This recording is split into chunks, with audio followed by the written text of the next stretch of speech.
All right, welcome here into another episode of the News4JAGs podcast. Jamal St here alongside Justin Barney. Jaguars have wrapped up first preseason game of the year. Yep. In the books, done, one down, two more to go. Clean tonight to me. No turnovers.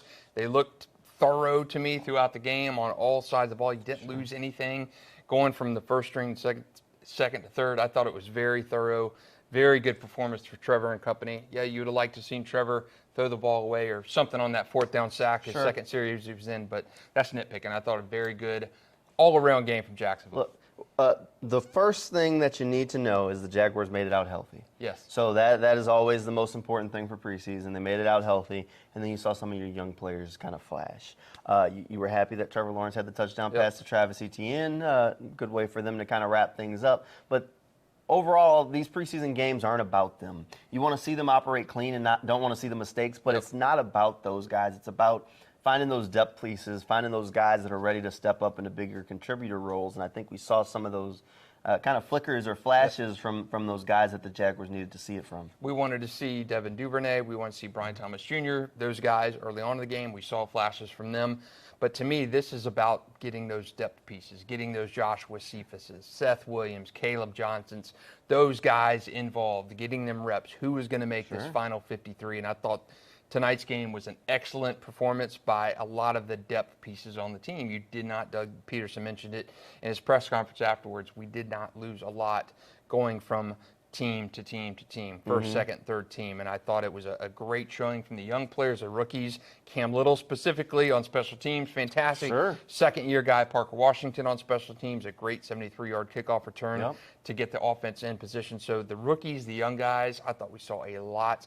Very, very positive performances tonight. A lot of guys that made maybe one play or here or there. It was no guy that really took over the night. Like you mentioned Parker Washington, big kick return, one catch, broke a tackle, nice move, you like it. Brian Thomas Jr., one catch, you saw what you needed to see, and then they were kind of done. Devin Duvernay, one catch, you saw what you needed to see, and you were kind of like, okay. Tank Bigsby flashed, you saw what you kind of needed to see, and they were like, okay, move on. Shucks, even Jalen Jackson, you didn't get very much work, but you saw kind of the twitchiness that we kind of saw on the practice field carry over to that game field, and then he didn't get a whole lot of work outside of that. No guy that took over the night. I mean, if I was saying maybe the best, who had the best night in your mind? Probably Josiah DeGuara. I mean, he had a great. But again, a guy who had maybe one catch, maybe two. What do you have? Two catches? I think he led the team in receiving. Yeah, I mean, but big play. But again, not a huge dominant night. All these offensive guys. The defense. I mean, the play of the night on the defense was Christian Braswell, and he got called back. But, overall, I think the defense was fine. The starting defense did that first drive for the Chiefs, they were getting gashed. They were getting gashed. The Chiefs walked right down the field, and it was a bad drop by Rashee Rice that kind of saved them there. He was wide open, should have moved the sticks and kept them going, but it ended up in a field goal. So not the best drive that you want to see from Ryan Nielsen's defense, but you kind of saw the vision, you saw the relentlessness. They kept rolling. Those guys seemed pretty happy with what they did. I was talking to Antonio Johnson in the locker room, and he said that look, one of the things that they coach us on is to play fast, play free, and not give up on a play. And I asked him about the Braswell play. And and he said that's exactly it, the aggressiveness. He got beat on the coverage, but he didn't give up on the play, and he got there and he made a play. And it should have been something that's going on his highlight reel, probably still is. But it should have been putting points on the board because he was a guy who didn't give up on a play. He was out of position, came 100 miles an hour, and he took the ball back.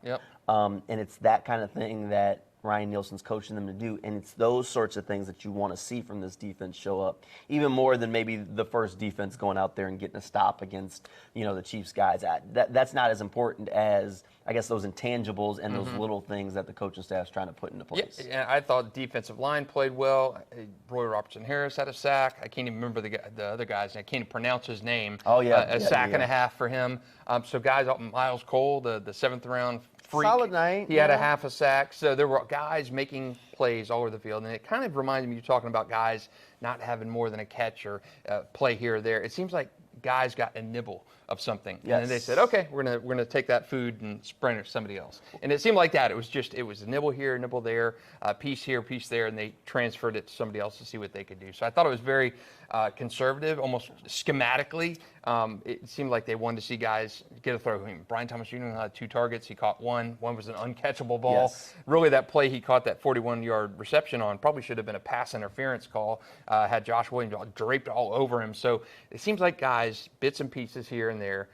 To me, I want to see the young guys, how they played. I want to see the Mitch Morses. I want to see Devin Duvernay, Brian Thomas Jr., how they played. But I was fine getting them out as quick as possible. I want to get out of preseason as healthy as possible if I'm Doug Peterson. You got a little bit of everything, and you kind of got a flash from a lot of guys, which should make you feel pretty good. And at this point, I think I wrote it up after the game, and if I phrased it similar to this, is you can have cautious optimism after this, and now you need to see them do it again next week during joint practices, because those are specific situations. Right. Those are specific opportunities where coaches are cherry-picking guys to put them in these situations to go out and compete, not just the randomness of what happens on the game field. Those joint practices will tell you a whole lot about guys that are going to have a real opportunity to make this roster. Right. Elijah Cooks basically said, you're playing a game every day. It's not just one game on Saturday. It's a game on Wednesday and Thursday, and then you play a game on Saturday. So a lot of opportunities there, a lot of guys that flash. I think this first preseason game they'll look at as a success. Looking at the 2 backup quarterbacks, CJ and Mac, I'd say Mac had the better day out of the 2 of them. That's just me. I mean, he did play later in the game, but I liked what I saw from Mac a little bit better than CJ. Yeah, 9 of 11, 98 yards passing. CJ was 50% passing, 7 of 14. Better game passing number-wise. Did have that beautiful touchdown pass to Devin Duvernay, but that was an underthrow, well, that one was more of an overthrow. But I mean, I guess that it got there. Duvernay was able to get under, but the BTJ ball was an underthrow where his guy went and made a play. I mean, there were just some off-target passes there for CJ that just wasn't clean. You like what you saw from a lot of the guys on the Jaguars offense. Like I said, the defense was very, I don't know. I mean, they did their job, but no guy really. Right, nobody stood out. I thought Trayvon got pressure. Yes. Yes. He did. He didn't get the sack now, but he forced a. Cyr got the sack. Cyr, he forced Carson Wentz up in the pocket, and Cyr brought him down for the sack. So Trayvon continuing to make a difference. I like him, and I like Josh as hand-in-the-dirt edge rushers. Yes. I think that suits their physical traits better. They're not asked. When I talked to Trayvon a couple weeks ago at camp, he said, hey, these receivers are fast. These guys are getting faster every year. And I'm asked to cover one of these fast guys. I like it staying down where I am on that line. So I think it suits their physical traits better. I think it suits what both those guys do better. And we only saw glimpses of that tonight because we only saw those starters for about a series and a half. Look, at the end of the day, it's preseason. They're not going to show their hand on offense or defense. Neither side of the ball is the coaching staff going to give you too much. But where you can feel good about this team is last year they did win their preseason games and they kind of got some momentum and got rolling early, even though it kind of stopped those first couple of weeks. But they were rolling. This team has, since Trent Baalke and Doug Peterson got here, improved the depth of this roster so drastically that they're able to compete in these games, where it was just a couple of years ago where the depth on the roster was so bad that they were getting blown out in these third and fourth quarters of these preseason games and couldn't compete. Right. So now they have the depth on the team where, while the final score is meaningless ultimately in a preseason game because it doesn't count for much, but your depth is there that you can compete and go win these games. And that matters when injuries come later in the game or later in the season. So, I mean, there's something to be said there that you got 2 quarterbacks that have started games in the NFL battling for who's your backup and who's your third-string quarterback. It's something to be said that you have so many guys. I mean, you got a guy like Terrell Edmonds who's battling for a roster spot, and he laid the wood out there. I mean, popped the ball loose, and I mean, but he's a guy who's been there, done that, and he's battling for, like, can he earn a spot as a safety? And he's a bubble guy. I mean, so there's a handful of guys on this team. While there are some young guys that are going to make it, like DeAndre Prince is fighting for a roster spot, a pretty good shot. Christian Braswell, another guy who has a good spot, actually got the start in the slot for him. There are some veteran guys that are fighting for roster spots. Jeremiah Ledbear's got a Super Bowl ring, played a lot of snaps. Adam Gostis, they moved on from. Also has a Super Bowl ring from when he was with the Broncos. I mean, legit guys that might not make this roster, and the Jaguars are going to go into these preseason games and compete because they have talent from the top to the bottom. Something that, if you think back, I mean, I got here in 19, and I remember them games in 19, them preseason games. Them was rough.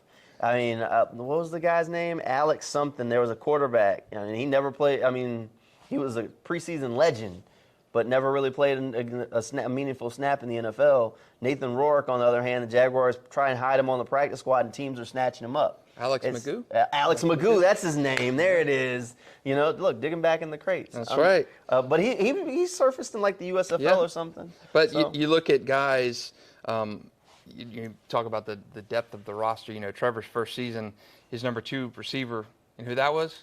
Visca. Yeah. And number 2 would have been like Chark or Marvin Jones. But yeah, I see where you're going with it. You had nothing. Yeah. DJ Chark was washed at that point.